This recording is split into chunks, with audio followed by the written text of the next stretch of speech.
जय माता दी दोस्तों, आप सभी को मेरे चैनल में स्वागत है। देवउठनी एकादशी कब है 2025 में, इससे जुड़ी जानकारी इस वीडियो में है। बिना स्किप किए लास्ट तक देखना। देवउठनी एकादशी हिंदू धर्म में महत्वपूर्ण तिथि है, जिसे देवोत्थान एकादशी भी कहा जाता है।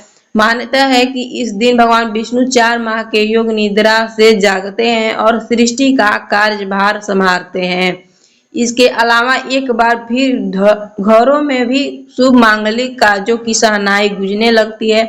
शास्त्रों में देवउठनी एकादशी का तुलसी विवाह का भी विशेष महत्व माना जाता है। कहते हैं कि देवोत्थान पर तुलसी विवाह कराने पर साधकों को कन्यादान के समान फल प्राप्त होता है।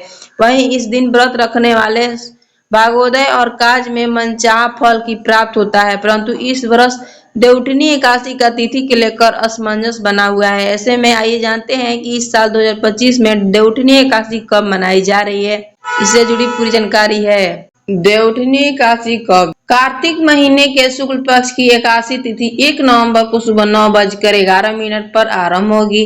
तिथि का समापन अगले दिन 2 नवंबर को सुबह 7:31 पर होगी। तिथि के मुताबिक 1 नवंबर 2025 को देवउठनी एकादशी मनाई जाएगी। शुभ मुहूर्त 1 नवंबर 2025 को देवउठनी एकादशी पर शाम 7 बजकर पूजा का शुभ मुहूर्त बन रहा है। इसके अलावा इस समय सभी देवी देवता शयन मुद्रा से जागेंगे। इस दिन शतभिखा नक्षत्र भी बन रहा है, जो शाम 6:20 तक रहेगा। इस दौरान ध्रुव योग भी बना रहा है। पूजा विधि: देवउठनी एकादशी के दिन पूजा से पहले घर में गंगाजल का छिड़काव करें, फिर पीले रंग का वस्त्र धारण करें और अब पूजन के लिए भगवान विष्णु के चरण की आकृति बनाएं। यह आकृति गेरू से बनाएं और उसके आसपास मौसमी फल, मिठाई और बेर सिंगड़े रखें। इस दौरान दान से जुड़ी सामग्री को भी प्रभु के पास रखें। फिर आप कुछ गन्ने को प्रभु को आकृति के पास रखें और छन्नी या डालिया से उसे ढक दें।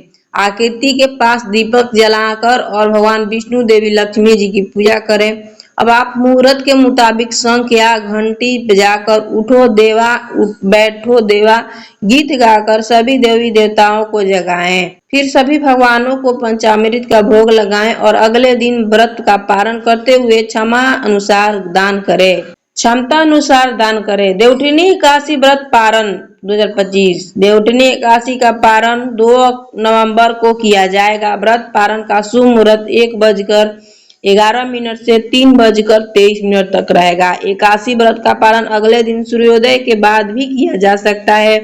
2 नवंबर को सूर्योदय सुबह 6:34 पर होगा। देवउठनी एकादशी के दिन भगवान विष्णु को भोग लगाएं और भोग थाली में तुलसी के पत्ते जरूर शामिल करें। ऐसा माना जाता है कि तुलसी के पत्ते शामिल न करने से प्रभु भोग को स्वीकार नहीं करते हैं। धार्मिक शास्त्रों के अनुसार इस उपाय को करने से भगवान श्री हरि भक्तों पर हो जाते हैं प्रसन्न, सभी मुरादें पूरी करते हैं और जीवन में सुख शांति बनी रहती है। एक बात का खास ध्यान रखें कि एकादशी के दिन तुलसी दल नहीं तोड़ना चाहिए, क्योंकि तुलसी माता एकादशी व्रत रखती है। ऐसे में तुलसी के पत्ते तोड़ने से उनका व्रत खंडित हो सकता है, इसीलिए एकादशी के पहले ही तुलसी पत्ते तोड़कर रख लें। घर में होगा लक्ष्मी का वास। एकादशी के दिन सुबह विधि पूर्वक पूजा करें और व्रत कथा का पाठ करें और मंत्रों का जाप कर तुलसी के पास देसी घी का दीपक जलाएं। 5 से 7 बार परिक्रमा करें और इस उपाय के अनुसार घर के मां लक्ष्मी का वास होगा और घर में सुख समृद्धि और वृद्धि होगी। देवउठनी एकादशी पर तुलसी पूजा करना शुभ माना जाता है, क्योंकि इस पौधे में मां लक्ष्मी का वास माना गया है। धार्मिक शास्त्रों के अनुसार एकादशी तिथि पर तुलसी पूजा के दौरान तुलसी मंत्र का जाप से भक्त पर मां लक्ष्मी का